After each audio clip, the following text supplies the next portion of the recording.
Hello, Capricorn.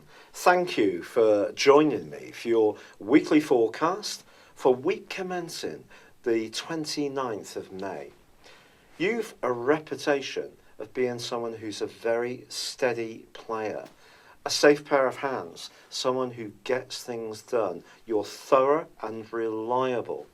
And with the Sun and also Mars and last week's new moon, all in the part of your horoscope to do with life's details and tangible progress, your natural qualities can really shine out at this time. This could see you making some fundamental changes to how your life works.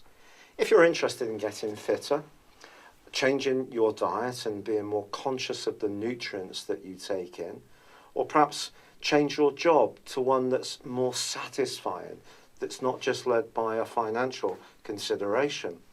On the other hand, you may be making some changes at home.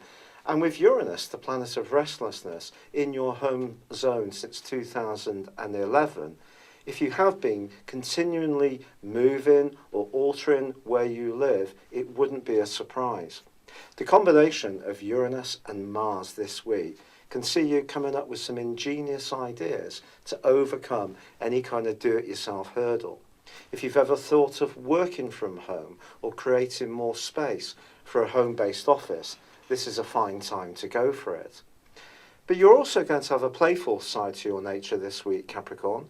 And of course, you have got one of the best senses of humour of all the members of the Zodiac. And this week's angle between Mercury and Pluto from Tuesday to Thursday can see you using this to articulate perhaps a more serious message, but in a way that really makes other people sit up and take notice. But this is also a week when the Sun forges a fantastic angle to Jupiter, one of the best planetary aspects of all in terms of feeling good, optimistic, and even potentially fortunate.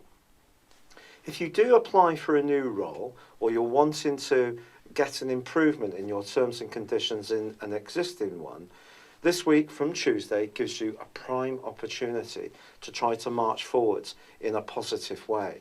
I can't guarantee that your circumstances will benefit from this particular aspect, but for many people it will. The Sun and its trine with Jupiter is very enabling, so do think positively about how things can turn out for you. However, there is a quarter moon, which occurs on Thursday, in your sister Earth sign of Virgo. This is just saying to you, don't try to be too virtuous this week. If you take on too many commitments, or you're the person who's saying, look, I'll sort that out, then everyone will pile more and more on you. And by the end of next week, I think you could end up feeling a bit resentful about that. But also there's a quarter moon. Not only is there a quarter moon, there's also a square this week from Thursday between the Sun and Neptune, and this does require a little more care. Try to focus your energies, which can be very productive, but in a very narrow way.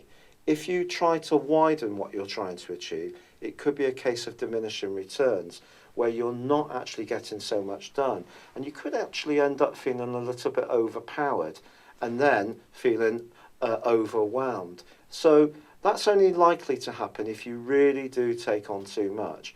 But if you do feel that the latter part of this week that your energy just goes down one or two notches, it wouldn't be a surprise. So even more reason to try to come up with new ways to be a bit more efficient, look after yourself, and really nurture your basic needs. It's been a real pleasure being with you. Thank you for joining me. Good luck, and goodbye for now.